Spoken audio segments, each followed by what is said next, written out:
அண்மை செய்தியை பார்த்து வருகிறோம்.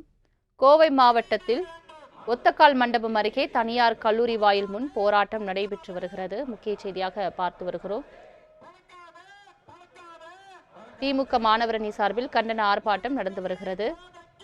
பல்வேறு முழக்கங்களும் பதாகைகள் ஏந்தியும் இந்த ஆர்ப்பாட்டம் நடைபெற்று வருகிறது. திமுக மாணவரணி சார்பாக தற்பொழுது இந்த ஆர்ப்பாட்டம் நடைபெற்று வருகிறது. கோவையில் கல்லூரி மாணவன் கொலையை கண்டித்து திமுக ஆர்ப்பாட்டத்தில் ஈடுபட்டிருக்கின்றன.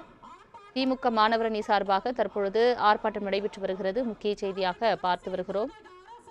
கோவையில் கல்லூரி மாணவன் கொலை விவகாரம் தொடர்பாக தற்பொழுது திமுக மாணவரணி சார்பாக ஆர்ப்பாட்டம் நடைபெற்று வருகிறது. இது தொடர்பான மேலும் விவரங்களை தருவதற்காக செய்தியாளர் மணிகண்டன் இணைப்பில் இருக்கிறார். மணிகண்டன், வணக்கம். கோவையில் கல்லூரி மாணவர் கொலை செய்யப்பட்ட விவகாரத்தில் தற்பொழுது திமுக மாணவரணி சார்பில் கண்டன ஆர்ப்பாட்டமானது நடைபெற்று வருகிறது. என்ன முழக்கங்கள் வைக்கப்படுகிறது? முழு விவரங்கள். வணக்கம் செல்வமி. அதாவது கோவை மாநகரில் நடைபெற்ற ஒரு மாணவரின் கொலை சம்பவத்தை கண்டித்து தாவேக அரசின் கவனக்குறைவால் இந்த கொலை நடந்ததாகவும் அதை கண்டிப்பதாகவும் திமுக சார்பில் இன்று ஆர்ப்பாட்டமானது நடைபெற்று வருகிறது. தாவேக அரசின் கவனக்குறைவால் கோவை இந்துஸ்தான் கல்லூரியில் போதைப் பொருள் பழக்கத்தை பற்றி கல்லூரி நிர்வாகத்திடம் மாணவர் ஒருவர் புகார் அளித்ததாகவும் அந்த மாணவர் அமுதனை போதைப் பொருள் கும்பல் கொடூரமான முறையில் படுகொலை செய்துள்ளதாகவும் இதனை கல்லூரி நிர்வாகமும் ஆளும் தாவேக அரசின் காவல்துறையும் மூடி மறைக்க முயற்சித்து வருவதாகவும் கூறி அதை கண்டித்து கோவை தெற்கு மாவட்ட திமுக செயலாளர் தளபதி முருகேசன் தலைமையில் மாணவரணி செயலாளர் ஈரோடு வீரமணி உள்ளிட்டோர் இன்று கோவையில் தற்போது ஆர்ப்பாட்டம் நடத்தி வரும் காட்சிகளை நாம் பார்த்துக் கொண்டிருக்கிறோம்.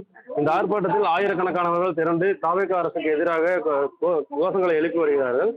தமிழகம் முழுவதுமே கிட்டத்தட்ட போதைப் பொருட்கள் அதிக அளவில் புழங்குவதாகவும் குறிப்பாக கோவை மாநகரில் இருக்கக்கூடிய கல்லூரி மாணவர்கள் மற்றும் இளைஞர்களிடையே இந்த போதைப் பொருட்கள் அதிகம் புழங்குவதால் இது போன்ற வன்முறை சம்பவங்கள் அடிக்கடி வெடிப்பதாகவும் இந்த சம்பவமானது கொலை வரை சென்று ஒரு இளம் மாணவன் கொலை செய்யப்பட்டிருப்பதாகவும் இந்த கவனக்குறைவான தாவேக அரசை கண்டிப்பதாகவும் பல்வேறு கோஷங்களை எழுப்பி இன்று ஆர்ப்பாட்டமானது நடைபெற்று வருகிறது.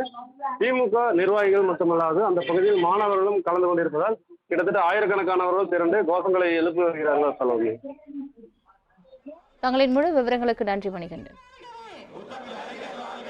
வாழ்க வாழ்க வாழ்கவே.